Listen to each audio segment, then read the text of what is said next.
Let's try and get a Mozambique in under 1. I think the head was low, but that's a 0.89 for the third shot. 5.5 up, 1.7 split, 1.7 transition to the head. We can do this. Let's see. Can I do it on this mag? Yeah, just enough. All right.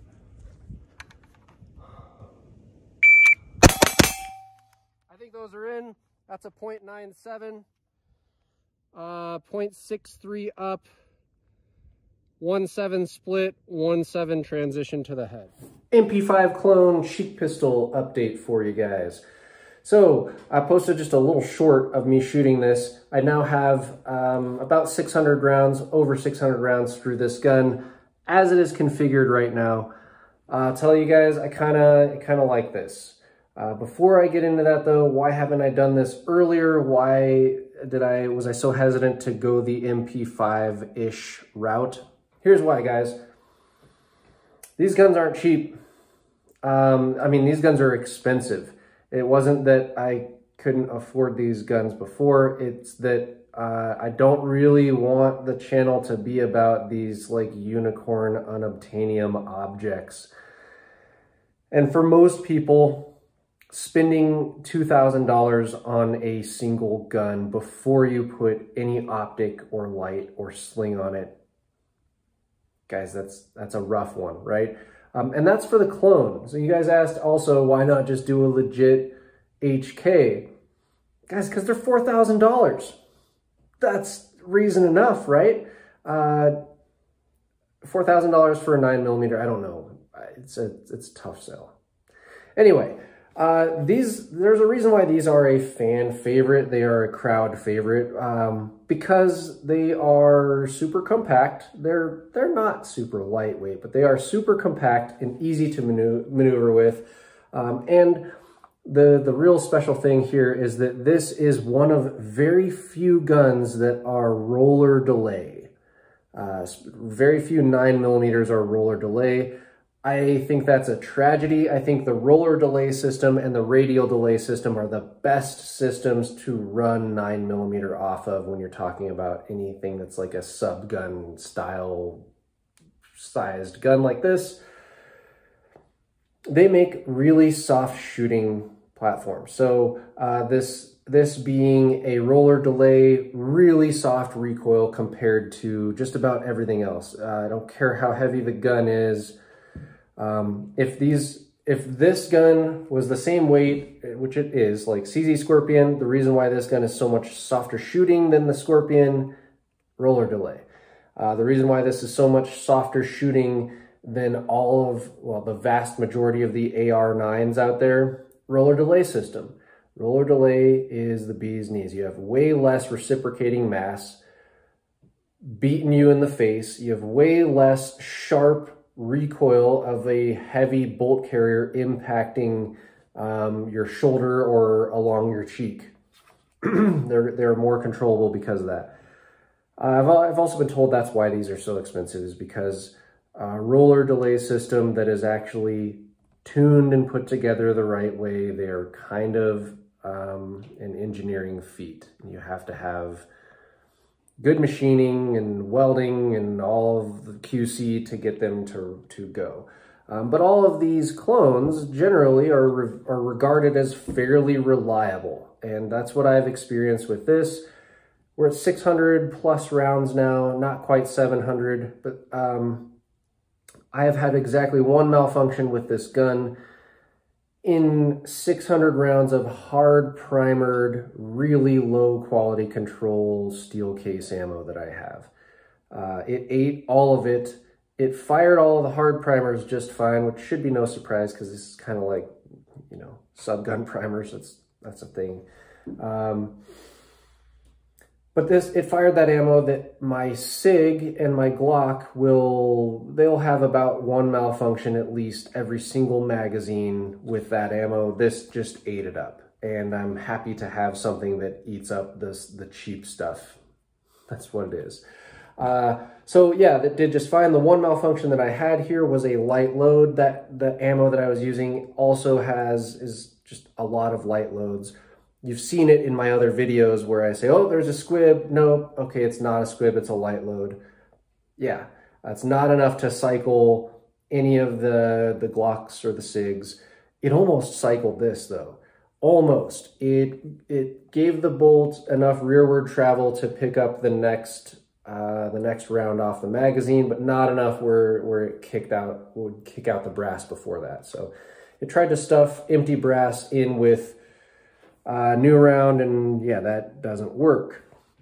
I've heard that fixing malfunctions on these can be kind of a pain in the butt because there's a really small ejection port and you actually have to reach in to the start of the barrel right here, so you just have to fish a finger way in there. I can see how that would be a pain in the ass with all of the MP5 designs. I was thinking I was going to have to do that when that malfunction happened. Lucky for me though, I locked the bolt to the rear, took the mag out to look and see what was going on, and both the empty case and the stripped off round fell on the ground. Put the mag back in, sent the bolt home, shot the rest of the day. So it's reliable, it's soft recoil. I have done some things to make this more comfortable to shoot from the cheek. Specifically, I've taken off the rear sight here. So there's normally that really identifiable MP5 rear sight with the, you can turn it to get different zero distances. Okay, so I took the screw out, took that assembly off, got a pick rail cover, put it on here, put the screw back through it so the pick rail cover can't fall off, and just cut the end off of it. That now gives me a nice place to put my cheek. And it puts it right behind this setup. It's a 507C with a UTG riser. I've used both the absolute co-witness and the lower 1/3 and a 193 with this. Lower 1/3 is the sweet spot for this cheek weld for my face and the way that I'm doing this. That's the sweet spot there. There are other variants of these guns that have rail further forward mounted, and that is doable. The reason why I went with this one is because this PTR has a much easier to use selector where I can actually manipulate it with one finger and not like have to change my grip to smash it down. It also comes, the PTR is regarded as one of the better triggers for MP5s. I know there's other issues there. I've heard quality control issues. I've heard malfunctions and whatever from these guns. I've not experienced it, but the other reviewers that I've seen for this said this was a smoother, lighter trigger. I believe that because the other MP5s and clones that I've shot are much more difficult to shoot because that trigger is heavy. All these guns were designed primarily to run in full auto. When you see that in trigger design, generally those triggers they're kind of shit. This one is not bad. It's better than a Glock. It's worse than my SIG 365. It's still plenty good enough to give me precision out of this gun. And precision-wise, I get a decent amount of precision out of this gun. This shot 104x on the first B8 that I shot with. I'll shoot another on camera and I'll post it up. Plenty accurate with that. That was with the garbage ammo that I had. So yeah, I'm happy. Accurate, reliable, low recoil. It's just that price tag that really hurts, guys. It really does. I don't know if this is worth, I don't know if there's a 9mm out there that's worth $2 grand. I know I did the TP9. I did the TP9 really because it's a cool gun, and I know that a lot of people like they love that. I still, you saw the final review on those. No, I don't really recommend the TP9. I would recommend this way before I would recommend another TP9. Yeah, other stuff I've done on this. PTR sends this off with a hand stop here. I just took that off because I'm inverting the grip, and that's how I'm holding this. And that works really well because you run dry and you're already on the charging handle to lock it back. Yes, I know I'm not going to ride the charging handle home. I got it. Yeah. Anyway, I like that my hand is already there, so it's really quick to, you know, I get the last round click, and I can bring that right back, lock it to the rear, strip the mag out, do the reload. I replaced the hand stop there with a M-LOK section and a TLR 8G with the standard button, so like the regular style, the original style, and that allows me to activate the light just by squeezing the handguard, whether that's left-handed or right-handed. It works. I use that style of activation on other guns too, if you guys watch my stuff. So yeah, 600 rounds in, happy with it overall. 3D printer nerds, it would be nice if you guys want to dork around and do this, to have something, an extra plate, basically a 2-inch standoff here of just solid fill, exactly the shape of this, that use those 2 bolts to get another 2 inches behind this gun to rest on the cheek. Because it's crowded in this space. Even if I could move the optic forward, I would still want that extra 2 inches because this is a far forward raked grip. And the closer you get in towards your face, the more impingement you get on the wrist. It's not comfortable. So this is just a little bit kicked out. Having that extra 2 inches there would be awesome. As far as other ergonomics gripes, I mean, it's all the classic MP5 stuff. If you look at this side of the gun, that's all open sheet metal as it is on all of them. So everyone ends up slicing themselves or pinching themselves really good on the charging handle eventually. Even though this is the least stiff selector that I have felt in these guns, it's not the greatest. I really wish that it was ambi. I don't know if that's a thing you can do. I haven't even looked at it yet, but if it's easily done, I'll probably swap it. Again, I'm not an MP5 guy, so I don't know. We'll see. Ambi selector on there would be nice. Yeah. I know a more upright grip would be nice. I know that's not going to happen.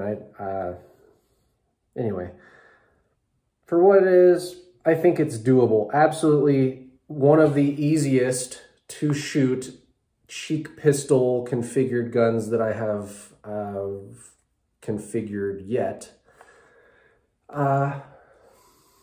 Little tweak like adding that little bit to the rear is going to be huge.